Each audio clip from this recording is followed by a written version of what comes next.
Welcome to Telangana వెలుగు. నేను మీ రాజు. కేసీఆర్ హరీష్ రావుకి మరోసారి షాక్ తగలనుందా? అండ్ ఘోష్ కమిషన్ నివేదికపై హైకోర్టులో ప్రస్తుతం విచారణ చేపడుతున్నారు. సో గతంలో కాళేశ్వరం పైన అవినీతి జరిగింది. ఈ రోజు కాళేశ్వరం కూలేశ్వరం గాడికే రీజన్ మెయిన్ కేసీఆర్ హరీష్ రావు అని చెప్పేసి కూడా ఆ ఘోష్ నివేదిక అంటే దానికి సంబంధించి నోటీసులు ఇవ్వడం, తర్వాత ఘోష్ నివేదిక ముందు కేసీఆర్ గారు అటెండ్ అవ్వడం అనేది కూడా జరిగింది. హరీష్ రావు గారు 2 సార్లు, తర్వాత ఈటెల రాజేందర్ గారు కావచ్చు, దానికి సంబంధించిన అధికారులు కూడా ఘోష్ కమిషన్ దగ్గర అటెండ్ అయ్యారు. సో ఆ ఘోష్ కమిషన్ నివేదిక పైన ఈరోజు హైకోర్టులో విచారణ చేపడుతున్నారు. మరి హైకోర్టులో విచారణలో ఏం తేలనుందనేది సస్పెన్స్ గా మారింది.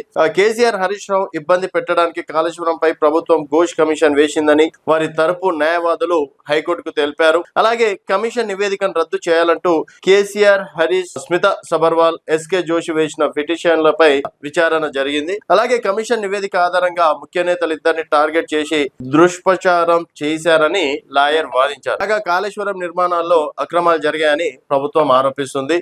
సరే, కాళేశ్వరంలో అక్రమాలు జరిగాయని చెప్పేసి రేవంత్ రెడ్డి గారు సీఎం అయిన నెల రోజుల నుంచి చెప్తూనే ఉన్నారు. ఆయన వారిని అరెస్ట్ చేస్తామని చెప్పేసి గతంలో చాలా సందర్భాల్లో చెప్పడం అనేది జరిగింది. తర్వాత ఇప్పుడు సిబిఐకి కూడా దానికి సంబంధించి ఆ కేసుని అప్పగించారు. సో ఈ రోజు హైకోర్టులో విచారణలో భాగంగా కేవలం హరీష్ రావు ని, కేసీఆర్ ని మానసికంగా దెబ్బకొట్టడానికే రేవంత్ రెడ్డి ఈ సర్కార్ ఈ విధంగా చేస్తుంది.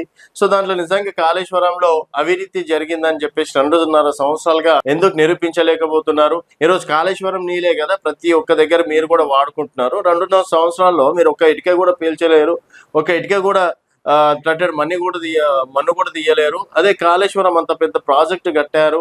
సో కాంగ్రెస్ హయాంలో ఏ ప్రాజెక్ట్ కి శంకుస్థాపన కూడా చేయలేరు కాబట్టి ఈ విధంగా హరీష్ రావుని, కేసీఆర్ ని టార్గెట్ చేశారని చెప్పేసి బీఆర్ఎస్ నేతలు చెప్తున్నటువంటి మాట. సో మొత్తానికి హైకోర్టులో ఏంటంటే మా ఇద్దరు నేతల్ని కావాలని టార్గెట్ చేశారు, ఇందులో ఎక్కడ కూడా అవినీతి లేదు అని చెప్పేసి హరీష్ రావు, కేసీఆర్ తరఫున న్యాయవాదులు అయితే వాదించడం అనేది జరిగింది. మరి హైకోర్టు ఘోష్ కమిషన్ పైన ఎలాంటి నిర్ణయం తీసుకుంటుందనేది వేచి చూడాల్సిన విషయం. నిజంగా కాళేశ్వరంలో అవినీతి జరిగిందని మీరు భావిస్తే మీ అభిప్రాయాల కింద కామెంట్ రూపంలో తెలియజేయండి. చూస్తూనే ఉండండి తెలంగాణ వెలుగు.